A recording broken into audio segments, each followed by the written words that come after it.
you for contact for family members. And some family members are asked and they will say, we are not aware. We don't know who to complain to. But your policy is really clear to say on assessment and commencing of a new contract, we give our new clients a complaints policy. The policy is saying so, but you are not implementing the policy. Are you understanding what I'm saying? So quality assurance is not just about having good policies. It's about having the good policies and then putting them into practice, like this particular company, which is based in Leicester. I just went onto the CQC website when I was preparing. I just took the latest. There are many. So these are one of the 3%. And there is a club called the Outstanding Society, and it's only for people with outstanding. If you are not outstanding, you can't join. Okay. So it gave me an idea that I think we also need to do an inadequate society. If you are not inadequate, you don't join. Yes.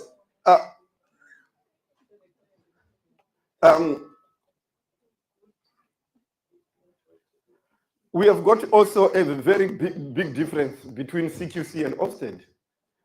As you can see, these are figures up to 2024. They might be slightly different now.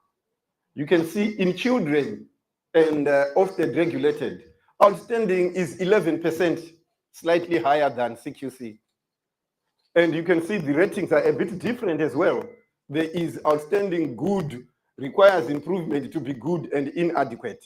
So we can't really use the same judgment. We use the focus for Ofsted regulated provision and CQC. The focus is different. But still, you can see the diamond is 11%. For you to get into the outstanding as a children home or supported accommodation provider or schools, you only be the 11%. It's not an easy feat. It's not an easy thing. Here we are showing statistics, but being good is an expectation. That's why it's average. So if you are good, really, you can't be proud. You are doing what you are supposed to be doing. And that's what you were commissioned to do. So I see a lot of people say, yes, we are good in all areas. Yeah, that's what you're supposed to do. Do you understand? So we want quality assurance processes which elevate you from good to outstanding. The advantage of outstanding is that sometimes business comes to you, you don't look for it. Because commissioners also do not want headache. So all you need to do, I've seen, don't set your bar too low so that you achieve it. For me, I personally was a registered manager for 14 years in my company called Ashcroft Care Service. On my 13th year, that's when I got an outstanding. It took me 13 years to get an outstanding. But once that outstanding came, I think after every year, they were using the model which I was using. If you go right now, you go CQC and you look for Ashcroft, it has got about 16 outstanding homes. But I was the first on record. I'm talking of 2013 or so. It's a long time. The criteria might have been different then, but the CQC has not changed. I have also worked with Active Care Group, where I was a registered manager and then a responsible individual. Unfortunately, I didn't serve long enough to push to outstanding. I managed it when I joined to move them from requires improvement to be good to be good. By the time I left, they were good. And I checked yesterday, they are still rated good. So excellent, outstanding is not easy to achieve. But we need to be setting our quality assurance, our processes, to aim for outstanding. Are we together? So, right. Policies are the backbone. They are the DNA of your business. Whatever you do, people focus on looking for customers, clients, whatever you call them. But without the DNA, because they drive your business. So the first thing, if your DNA is okay, you can see, for those who did biology, the CGF, those codes we used it to do, your policies encode the values of your organization. That's number one. These policies then translate into your daily practice. You remember I said you have the processes, you have the policy. You ask, last week I was at a provision where I'm asking, if a manager has got problems, if you have got issues against your manager, who do you report to? This is a children's home. You know what the person said? I don't know. In front of the inspector, I don't know. You open the policy, I asked the name, what's your name? I went through the policy folder. That particular member of staff has actually signed the policy. So having good DNA into daily practice. So as managers, you need to be looking after your own people, making sure they put into practice what is written. You need to be testing them. Don't wait for the day for inspection for you to find out that your staff don't know. Do you understand? You ask them out of hours, who do you phone? I'm not sure, maybe the coordinator. But let it become payday. Miss paying them by a pound, they know who to phone. Do you understand what I'm saying? So let's focus on building this DNA, which then it becomes a daily active document. Policies change every day. We provide policies, and I'm not marketing our policies. We provide policies, but the disclaimer number one on our policy portal is these need to be customized. You can never buy wherever you get your policies. You never have policies which are 100% from the day you open them. You have to customize them.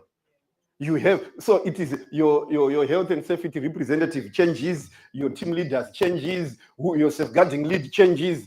But the day you registered for the policies, maybe you were the registered manager. 5 years down the line, there's a new manager, and your name is still there.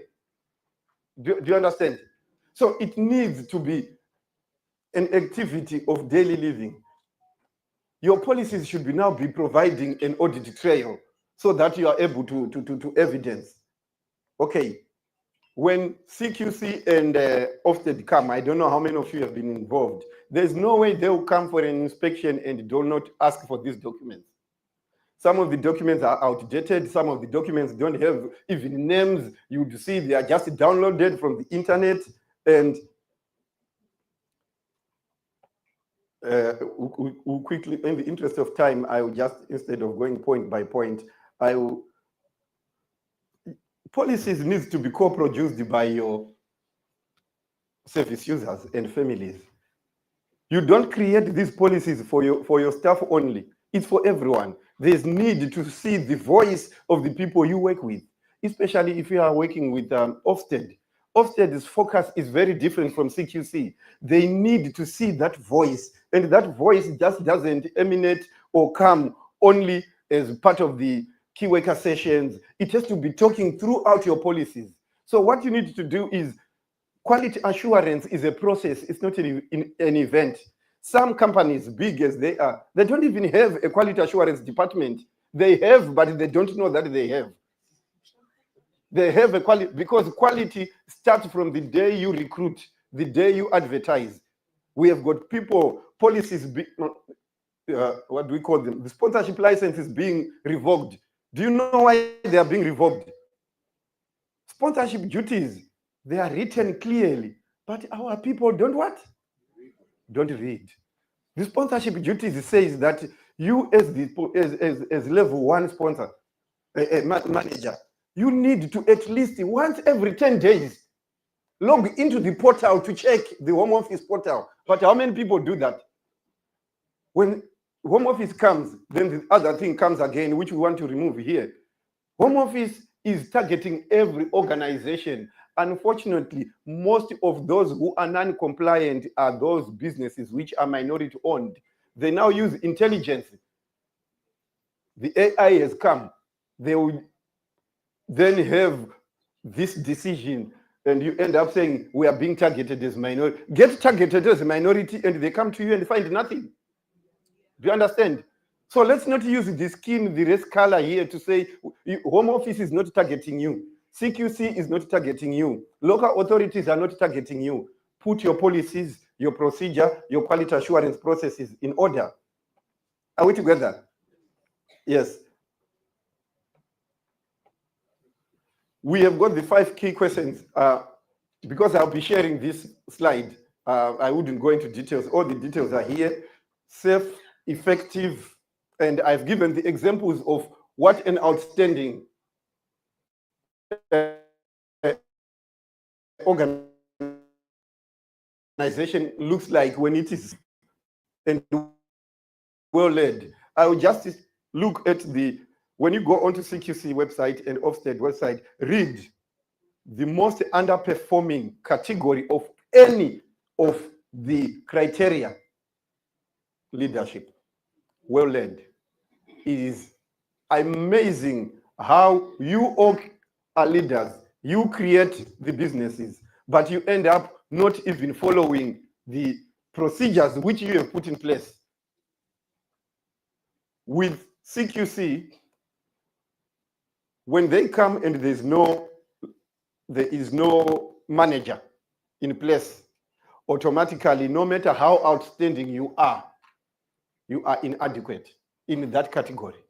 Same with Ofsted. No matter how good your processes are, if you do not have a manager in place, they will go through all the evidence. Automatically, you are rated inadequate because of absence of a manager. So you as leaders here, you need to have those policies to make sure at any given time you have a manager and you have also a business continuity plan. In the absence of a manager, what happens? Who is going to be taking over? We have got a lot of family businesses where the husband is the director or the NI and the wife is denominated, and they are asking you, if a safeguarding issue happens, your wife does a serious safeguarding issue, and you are the RI or the NI, what are you going to do? Conflict of interest. You need to have a conflict of interest policy. Clear. The absence of that policy, what does it do? It degrades your rating. So we are coming again to leadership. That's why most of these organizations begin to, I can't see. This is what I'm seeing. 2 minutes. Yes. All right. I will be finishing now. All I am passionate about is for providers to be able to put policies in place, whether Ofsted or CQC regulated. You need to make sure you understand your policies. And if ever there's anything which I want to show you, these are real examples which I've just taken from the CQC website of what has led them to become outstanding, right? Certain organizations, they've got what are called the policy champions. They're members of staff who are they are not managers, they are not care coordinators, they are nothing, they are just policy leaders.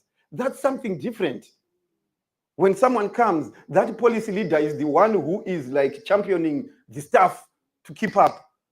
Okay, there is also like here in Midlands, the micro learning within the learning so we need to be knowing what to put in place in order to be outstanding, right? Co-production of things and evidencing that you've consulted the people, then you become outstanding. Okay, the last part here is these organizations, they are not superhuman. They just treat policies as tools of excellence and not paperwork. Most of you, when we go there, you give us access to your portal, those portals, even some of the care plans, even. They are not even completed because we are over-delegating, but it's part of the policies. So I've got the 7 steps which I would want you to, I call them myself KQA. These are the things you need to do with your policies. Co-produce them, align them, review them, embed them, quality assure them, and act on findings when you review. These steps, irrespective of which industry you are, you need to make sure you are on top of them. Are we together? Right. Innovate. And last but not least, go through each step which I have said here. When you go back, when you get these slides, just go through these steps in your own organization at your own time. Then the common pitfalls, which is number one issue. Policies are copied from the internet and not personalized. Audits done, but no action. Governance meeting discussed. They discuss about finance. They never discuss about quality. And this is the number one issue we always find in when we go to do mock inspection for Ofsted or CQC. They say, we have always done it that way.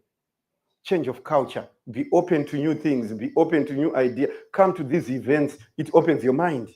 You are not wasting your time by coming here. So if any of these sounds familiar, you are keeping yourself to good. You are never going to be outstanding. If you remain, you are just surviving, really. You are not actually doing much. I have got an example here, which you might not see, of components of an outstanding policy, how a policy should be structured. Because sometimes don't subcontract your knowledge to us who provide you with, it's your responsibility. At the end of the day, when you are judged, CQC, Ofsted, whoever, they will never come to care quality support and say your policies were not working. It's yours. So you've got a duty to know them. You've got a duty to make sure you are in touch. So I've put examples of each type of policy and what should be inside that policy to be outstanding. So you will see all these details here. The next step is, if you are a provider, pull your last 3 audits, which you've done. Go and see what things are appearing. Pick one policy of the month, discuss it with your staff, improve it, improve it, and improve it. Okay? And at the end of the day, for those who are here, pull one of your policies. I'm happy I'm here today and tomorrow. Pull one of your policies. We sit down, we review it, we see it. This is the free of charge. Yes, I wanted to make sure. Free of charge. We are not going to pay anything. Then we give you guidance. Okay, and the last thing is we also provide policies which are 24/7 online if you need them, customizable and AI generated. I think some of the members who are within our policies portal, we have just to let you know, it's now encompassing AI. You don't need to go to ChatGPT and the like. Our policies now have AI built in it, and it's only specific to healthcare. So you don't ask about directions to London. It will tell you, it will direct you to where to get the proper answers. So we've got systems which we are doing. We have now our own policy system now encompass auditing online, human resources, or your home office recruitment policy. It comes as part of the package.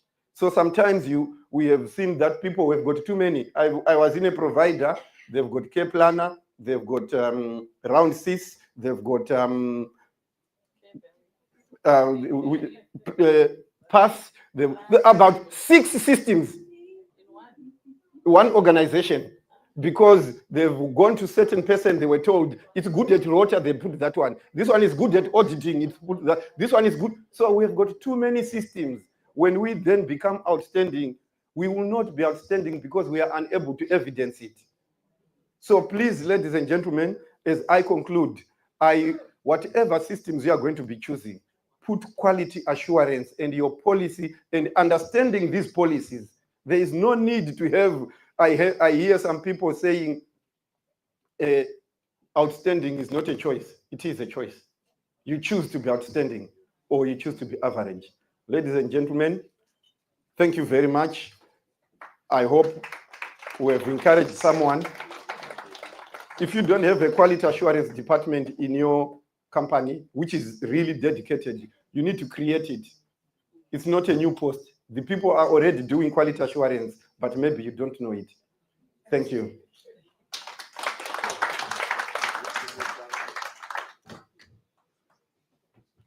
Thank you, Mr. Mshanu. I'm sorry I had to rush you, but for the sake of time, I needed to make sure that I'm doing my job. Yes, I will be fired. So over the last 14 sessions, a lot of the times we have always focused on what we can do as providers and never had the opportunity to actually look at what our employees go through in their journeys. So for this very special 14th session, I have a lady called Nama. She's one of those that came through the Certificate of Sponsorship, the COS, and I can honestly say she didn't pay for hers. Okay?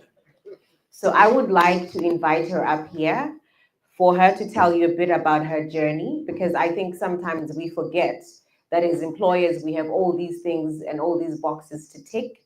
So I would like to invite Nama to come up here and tell us a bit about her story, about how she's navigated the space to where she is today.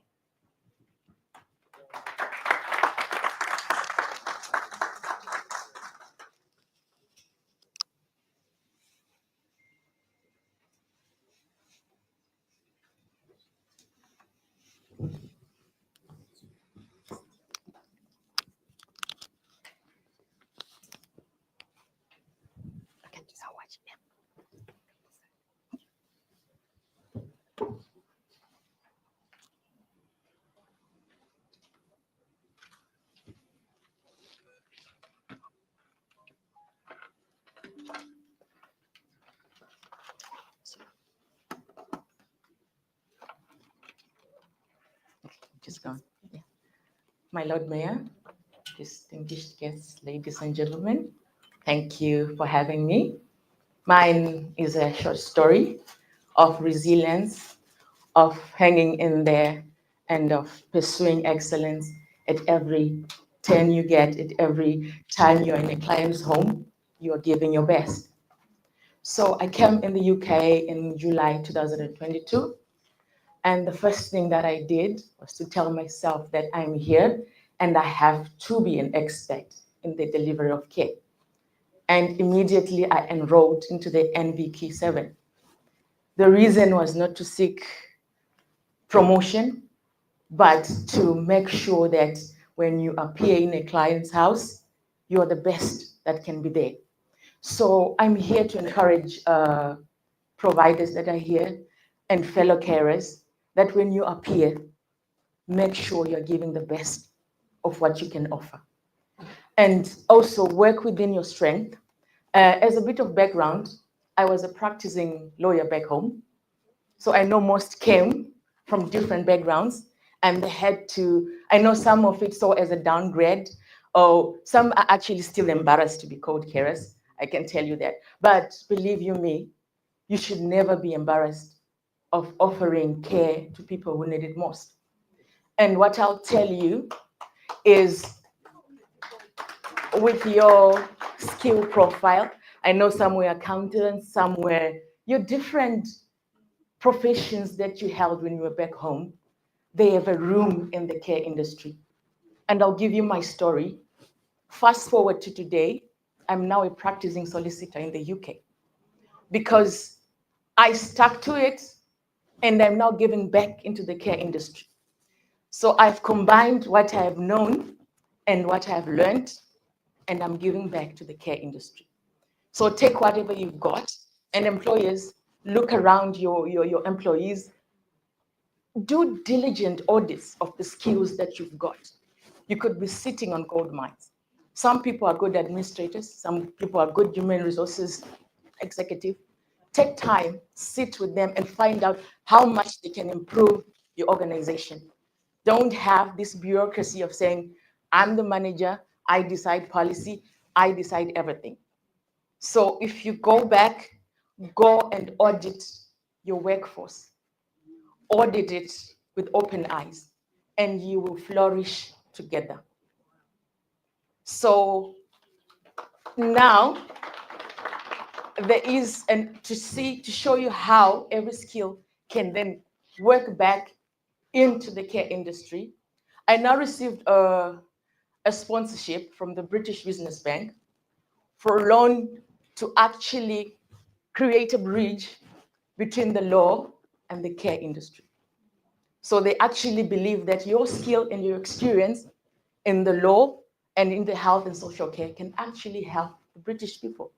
So that's why I'm saying go back and audit your workforce and develop everyone who can be developed, and you grow together.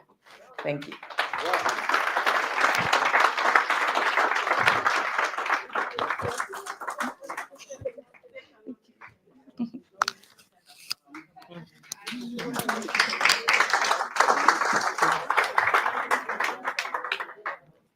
Thank you, Nama, for that very important story. I think it just goes to show that some of these people, they have left whatever to come into the UK as a way of just changing their lives. But at the end of the day, if we actually take the time out to get to know these people, they always have a way of adding more to what they already know. And if we nurture that, there's a way that it will always, as they say, it will always bank. Because, for example, now she's working back in the industry with the skills that she already has. So I can only imagine how many HR people we have working for us as carers, how many compliance people we have working as carers, how many accountants we have working for us as carers. So I think it's a very good example of what it takes to be able to be resilient, not just as an employee, but as an employer as well. So I think that is very important. Now, in this sake of time, I only am told we only have the Lord Mayor until 1:30. So I would like to call our immigration specialist for the day, Ms. Shupi, provided you can do your presentation in 20 minutes, please. I know it's a hot topic for everyone, but please only allow her 20 minutes. And I promise you, I will provide time for a question and answer later, because immigration is always one of the hot topics. So if Ms. Shupi, you can grace me with your presence, please.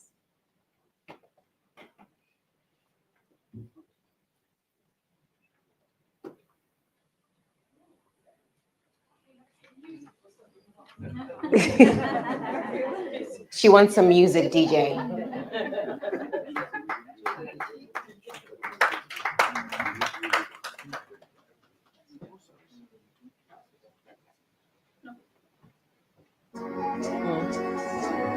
It's now 5 minutes to 1. Okay. So let's break for lunch. Then we have pictures with the mayor. She will come in after.